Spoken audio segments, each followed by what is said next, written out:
Hop. Bonjour à toutes et à tous. Alors aujourd'hui, il n'y a pas moyen de parler d'autre chose que des nouvelles mesures sanitaires que nous devons respecter.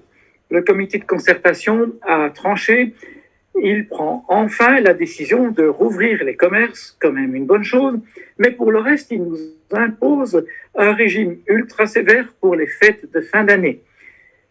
Couvre-feu maintenu, bulle réduite à sa plus simple expression, voyage à l'étranger surveillé avec des contrôles aux frontières, rien que ça.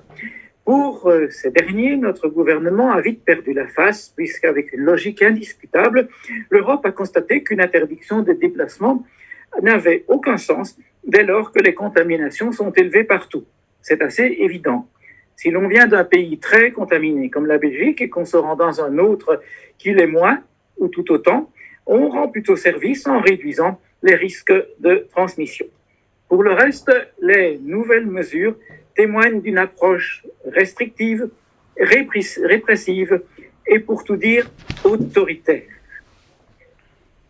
Il n'y a rien de surprenant à cela, c'est ce que fait la Belgique depuis la mi-mars, tout en détenant, hélas, le record mondial de la mortalité de personnes atteintes de Covid-19.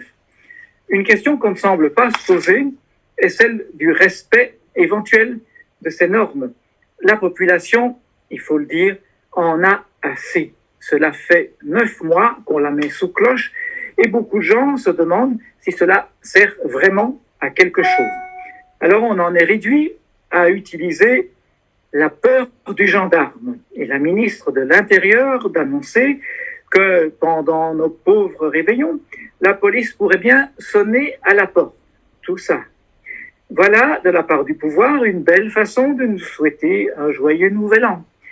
On nous traite décidément, et oui, comme des enfants à qui on raconte que si nous ne sommes pas sages, le grand méchant loup viendra nous manger. Bien sûr, si la police sonne chez vous, le 24 ou le 31 décembre, vous savez que vous pouvez lui ouvrir la porte ou ne pas le faire. Vous pouvez lui ouvrir la porte et souhaiter aux policiers un joyeux Noël, à eux qui sont tout à fait privés de fête, ou bien vous pouvez aussi garder porte close, vous êtes chez vous.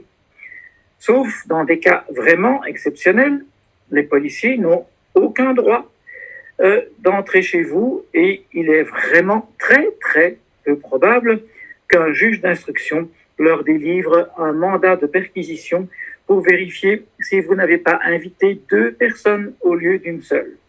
Tout ce que ceci montre, c'est que notre gouvernement nous infantilise et croit pouvoir guider entièrement notre vie comme s'il savait tout mieux que nous. C'est le propre des dictatures et il faut bien se résoudre à le constater. Nous vivons dans un régime de dictature sanitaire. On hésitait à accepter ce terme tant que nous n'avions pas pu identifier un tyran. En général, les dictatures ont des tyrans. Maintenant, nous l'avons. Il s'appelle Frank Vandenbroek et il est ministre de la Santé. Si je dis cela, c'est non seulement parce que depuis qu'il exerce ses fonctions, il agit en permanence en refusant tout dialogue, y compris avec ses collègues du gouvernement fédéral, et qu'il choisit toujours les décisions les plus autoritaires sans concertation avec personne.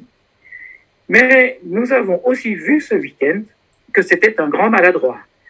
Dans 2 interviews, il a explicitement reconnu que la fermeture des commerces n'avait pas de justification sanitaire et que moyennant le respect de certains protocoles, les magasins n'étaient pas un lieu de contamination. Ce qu'il voulait, c'était un électrochoc. Ah oui.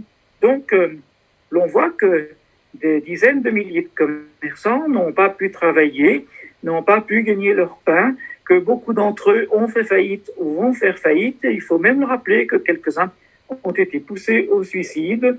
Tout ça alors que ça ne servait à rien, sauf un choc psychologique. Ah, pas tout à fait, nous répond notre ministre. Ce qu'on a voulu faire, c'était fermer les magasins pour faire un choc psychologique, un électrochoc, faire comprendre aux gens que la situation était grave, comme s'ils ne le voyaient pas suffisamment par eux-mêmes. Donc ce personnage a ruiné des milliers de gens seulement pour faire peur à la population, une nouvelle fois infantilisée. Il a porté atteinte aux libertés de tous, ceux qui vendent et ceux qui achètent, et notamment à la liberté d'entreprendre, la base même de notre prospérité économique, seulement pour nous faire peur. Pour cela, il a d'abord fait croire à tous à l'utilité de ces mesures, tous, y compris ses collègues du gouvernement, y compris le Parlement, y compris nous, les citoyens.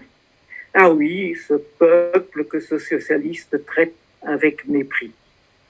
Un observateur subtil et modéré comme Hamid Faljaoui, le patron du magazine Trends Tendance, nous dit qu'il n'y a qu'une seule chose à en faire. On lui donne son C4 et on n'en parle plus. Des parlementaires de la majorité disent aussi que Frank van den Broek devra rendre des comptes, mais on voit bien qu'ils n'y croient pas eux-mêmes.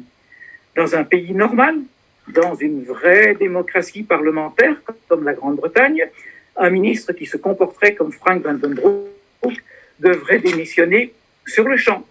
Mais nous ne vivons pas dans un pays normal.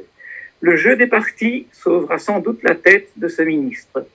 Non pas parce qu'il s'agirait d'un homme important, il n'a même pas été élu, il n'a été élu d'aucune région, n'était même pas candidat aux dernières élections.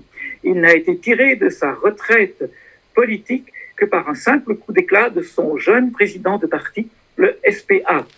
Ce n'est pas non plus que ce dernier parti soit important. Avec 9 sièges sur 150, c'est le 8e parti le plus important du pays. Mais on ne peut pas toucher à l'équilibre très fragile d'un gouvernement très faible. Dans un pays qui serait seulement un petit peu laxiste, mais qui garderait quand même quelques principes démocratiques, on aurait pu imaginer au moins qu'un tel ministre soit, comme on dit, recadré, comme quand un ministre fait une bêtise en France, en Allemagne, qu'on se contente d'excuses de sa part. Oui, mais l'homme est rigide. Et Cassan, ce n'est pas le genre de personne à s'excuser. Il n'y a qu'une seule personne qui pourrait l'y contraindre. Cette personne, c'est le Premier ministre. Pour ça, il faudrait qu'il y en ait un. Alors, il paraît qu'il y a un certain Alexander De Croo qui a un bureau au 16 rue de la Loi, mais on ne l'entend guère s'exprimer sur les questions qui fâchent et surtout pas sur la crise sanitaire.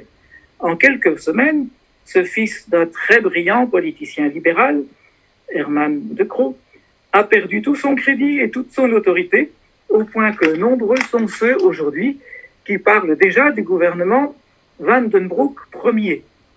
Pauvre pays, mené paradoxalement par un tyran à cause du manque d'autorité de son chef du gouvernement. Je vous remercie.